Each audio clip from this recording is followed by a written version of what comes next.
It's a vehicle of communication.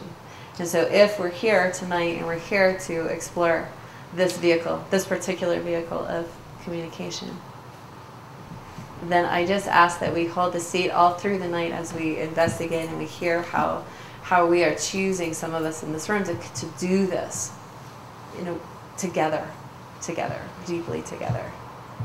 Listen with those ears and listen with an open being and an open heart and a total freedom, that there may be resonance for you tonight with what we're up to, and there may not. And that's fine. But I think where there's resonance is around this idea for all of us around sacred commerce. And what does it mean to be living powerfully in the heart and not just talking about it, and receiving powerfully through the heart and not just going to a workshop on it, to actually be in practical, pragmatic, day-to-day investigation. Because we've all been to the workshop, right? And it's so beautiful, so connected, and that 72-hour window comes, and the bills come, and the kids need us, whatever. Life just interacts and comes and shows up, and I'm not taking away from the vehicle of workshop. It's beautiful, right? Beautiful for inspiration. But what is it that's going to be sustained? What's sustainable for us to live the workshop day in, day out, like all the time? Yeah. So Annie's going to share a little bit about reclaiming a path that has had a name in our culture, and we're reclaiming the name of this path, this orientation of being, and seeing how we can bring profound qualities of divine feminine and sacred commerce into it. Thank you. Yeah, the path that Kate stepped into, and I stepped into 10 years ago, was an infrastructure that was already in place that really embodied so much of the characters that Kate was speaking to, that we're longing for. We're tired of competing against each other to get to the top or to have that abundance, and it hurts, doesn't it, to be in that competitive mode where, in the traditional American corporate world, somebody has to quit, die, or retire, right, for us to advance. So we're always just looking out for ourselves, and we have to be self-centered, and to actually be able to let that go and build abundance, create abundance through a cooperative model, where through helping each other succeed, we succeed. That it's collaborative rather than competitive.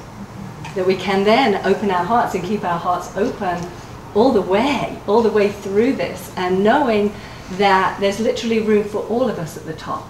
Right? We're so restricted in many other corporations that exist, in terms of there's only just minimal positions right at the top.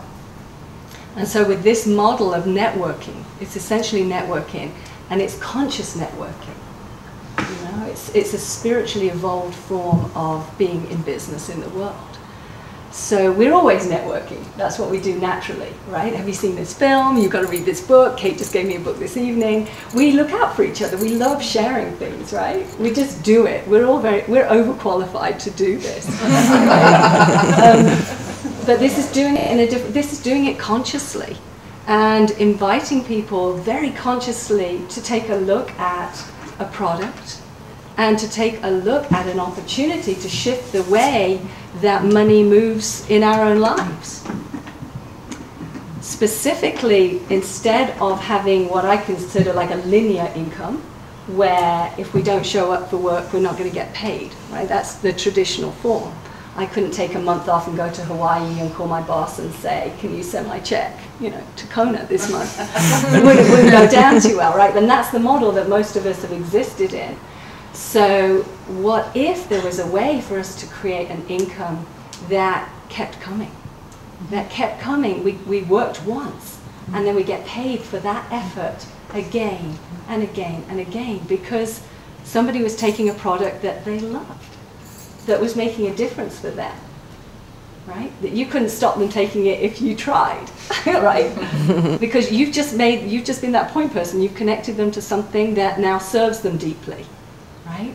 And so that relationship just continues for years. I've had that experience now for 10 years. And so that means that I can now go away for months on end, and this income continues to come in. Profound shift.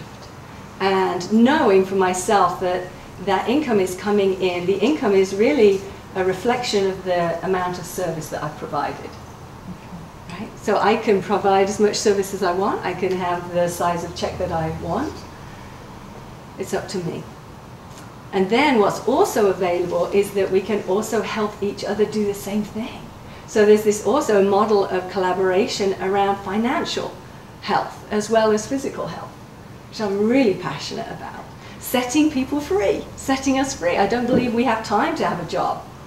Really, I think we've been birthed into these bodies with a purpose. And that's not to sit in a cubicle with fluorescent lights, really serving somebody else's dream. You know, we're here to make a difference, especially at this time, I feel now. And I feel we're called to come back into community, to return to community, return to each other and take care of each other. And so I feel that this infrastructure, this networking infrastructure that's been around for about 60 years, is now coming into its own, thanks to what's happening on the planet at this time. It's finally meeting itself in a whole new way, which is beautiful. It's being celebrated. People are looking, are asking, how do I find this model in action?